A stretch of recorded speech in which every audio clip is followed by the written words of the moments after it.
আসসালামু আলাইকুম। Solution by রূপান্তরের পক্ষ থেকে নতুন একটি ভিডিওতে তোমাদের স্বাগত।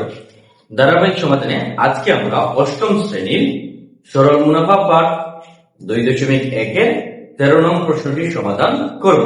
তাহলে চলো কথা না বাড়িয়ে মূল ক্লাসে চলে যাই। 13 নং প্রশ্নে আমাদের কি দেওয়া আছে? কোন আসল 3 বছরের মুনাফা আসলে 1578 টাকা এবং 5 বছরের মুনাফা আসলে 1830 টাকা হয়। আসল এবং মুনাফার হার নির্ণয় করো। তাহলে এখানে আমাদের আসল এবং মুনাফার হারটা নির্ণয় করার কথা বলা হয়েছে। তাহলে দেখো, এই ধরনের প্রশ্নগুলো যদি আসে তাহলে আমাদের এখানে দুইটা তথ্য দেওয়া আছে, 3 বছরের মুনাফা আসল দেওয়া আছে এবং 5 বছরের মুনাফা আসল দেওয়া আছে।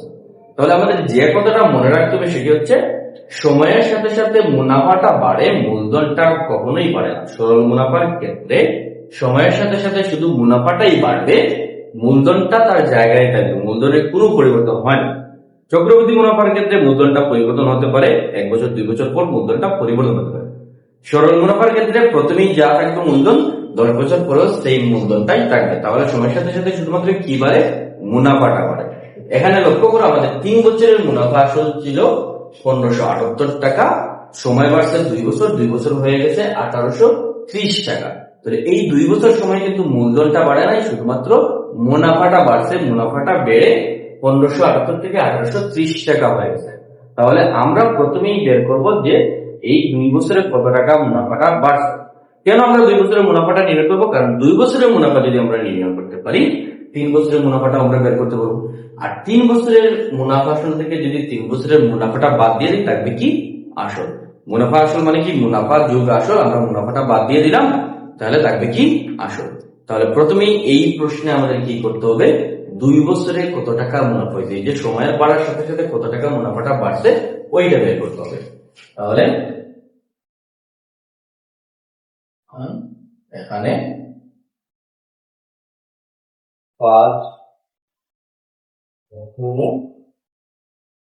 মুনাফা আসল, 5 বছরের মুনাফা আসল কত টাকা?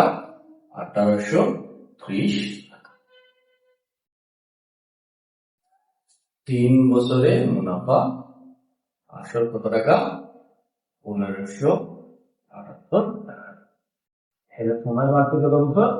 2 বছর। 2 বছরে শুধু বাড়ে কোনটি? মুনাফা, আসল আসবে না। 2 বছরের মুনাফা, মুনাফা সমান কত আসবে? 25252 টাকা। তাহলে 2 বছরে আমরা কত টাকা মুনাফা হয়েছে? 252 টাকা। কিন্তু 2 বছরের মুনাফা দিয়ে তো আমাদের কোনো লাভ নেই, কারণ আমাদের হিসাব দেওয়া আছে 3 বছর এবং 5 বছর। তাহলে 2 বছরের মুনাফা থেকে আমরা প্রথমে 1 বছরের মুনাফাটা বার করি।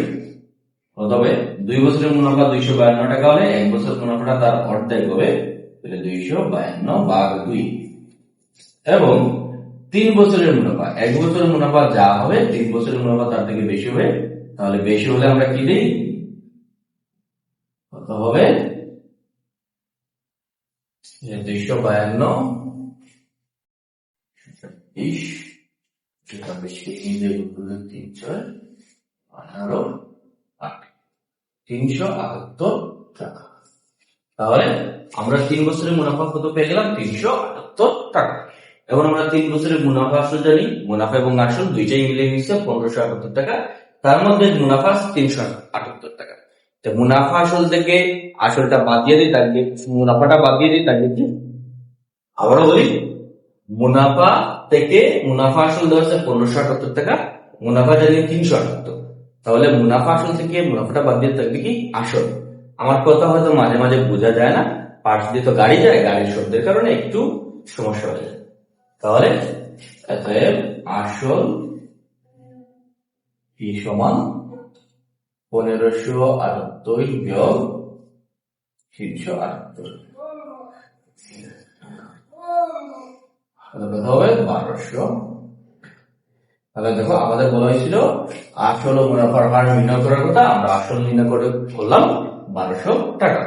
এখন মুনাফার হার নির্ণয় করতে হবে। তাহলে আমাদের আসল পাইতে এত, মুনাফা কত পাইছি? মুনাফা আইটেকু 378 টাকা। আর সময় কত বছর দিচ্ছে আমাদের?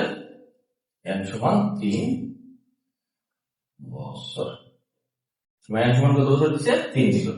তাহলে i জানি, d জানি, n জানি, তিনটাই জানি, শুধু r এর মান বের করতে হবে। আমাদের জানলাম i into p n r। i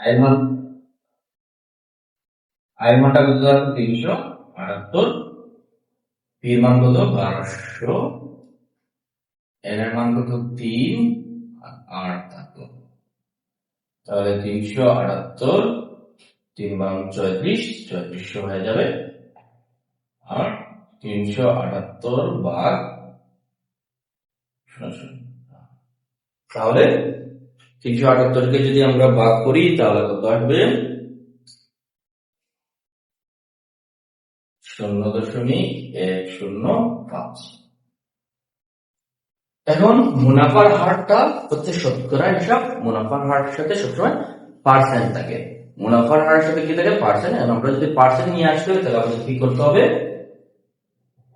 100 দ্বারা গুণ করতে হবে। পার্সেন্ট নিয়ে আসতে হলে কি করতে হবে? 100 দ্বারা গুণ করতে হবে। তাহলে এটাকে 100 দ্বারা গুণ করলে লাগবে 10.5%। এই উত্তর দিয়ে দিলাম। তাহলে আমরা আসল পেয়ে গেলাম 1200 টাকা আর মুনাফার হার পেয়ে গেলাম 10.5%। তাহলে দেখো কত সহজ একটা অঙ্ক। এইরকম সহজভাবে প্রশ্নগুলোর সমাধান পেতে হলে আমার চ্যানেলটি সাবস্ক্রাইব করে নাও। ধন্যবাদ।